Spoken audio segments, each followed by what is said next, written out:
Is getting paid in crypto versus US dollars or your local currency the big next thing in freelancing? In this video, we're gonna talk about this topic. Let's rock and roll.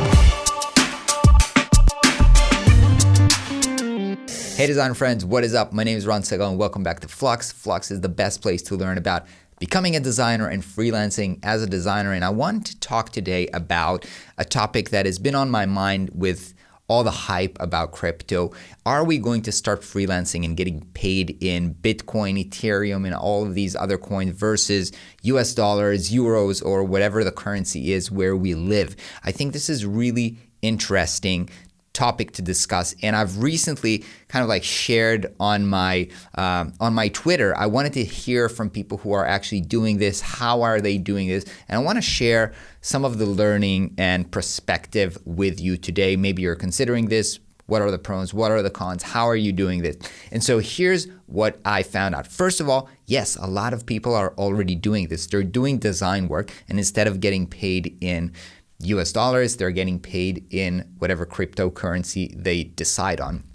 The reasons that a lot of people are doing this is they feel that the local currency that they have, US dollars or whatever, right now we're living in at the end of 2021, there's a lot of inflation coming up. There is low trust on, fiat currencies. And so some people prefer to take their payment in crypto or things that are kind of like removed away from where they are living right now. So the benefits are, their money cannot be manipulated by the government and so forth, right? This currency, the cryptocurrency right now, it's pretty volatile, but still a lot of people are choosing to do it for that reason, right? And so how are they actually doing this? So what I've learned from the people who are doing this right now is they're usually pricing the value of their work. Let's say I value this website in $5,000. That's the value that I think is worth for whatever this project. And now they're doing a translation based on the day that we're sending the contract or doing the transaction. Okay, if $5,000 today is whatever, 1 Ethereum, so that's what we're going to sign the contract, and you're going to pay me 1 Ethereum on the day of the contract. Now, one thing that I was kind of like worried about, or I didn't know how people handle, was taxation, right? Are you going to pay taxes? Do people even know? Does the government even know that you're being paid in crypto? Do you have to pay taxes for this? And although I tried to kind of figure it out very simply, the truth is that the current legal environment of crypto right now, as I'm recording this at the end of 2021, is still not clear. So there are places around the world where crypto is not taxed at all. So that basically means that you're not paying tax for money that you're making in crypto. In other places, I saw that people are doing, again, they're invoicing, and as far as the government knows, they were getting paid $5,000, right? So they invoice $5,000, but they actually got paid in crypto.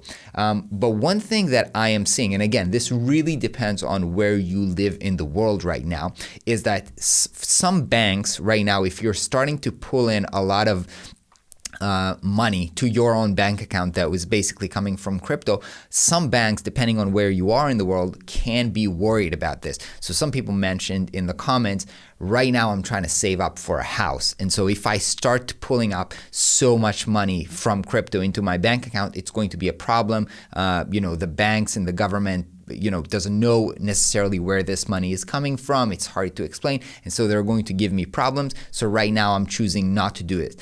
Other people who are maybe thinking long-term, maybe they don't need to pull this money out immediately, and they're thinking about, seeing this as an investment because they believe that, the crypto value is going to increase and they don't mind leaving it in crypto form, are doing that. Again, there are places in the world where it's pretty easy to pull the money, and no questions asked anyway. But in some places around the world, and I know basically I'm living in Israel, here it's a problem if you start pulling in too much money. If you're starting to pull big sums of money from crypto, they're going to start asking you questions. So that might be, a problem. Now I've tried to see if there are any freelancing platforms that help to facilitate this kind of payments for freelancing. I didn't find anything solid at this point.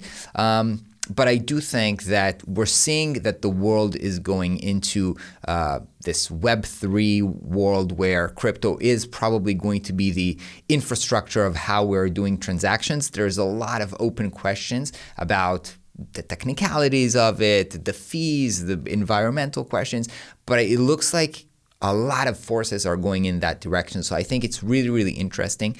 And depending on where you are in the world and your views on your local government, where you're sending this money to, you might want to consider doing this and certainly looking forward into this space in the future if you are in freelancing. If you have any more questions about either freelancing or crypto for designers in general, make sure to let me know in the comments. I've seen there's a lot of interest about this, and I'm kind of a newbie myself with it. I hold a little bit of Bitcoin and Ethereum, but I'm not like a big investor. I'm not trying to flip things. I don't own NFTs at this point and that kind of stuff, but I'm really interested and curious, and let me know in the comments if you are as well so that we can cover more of these topics. See you in the next video. Peace out.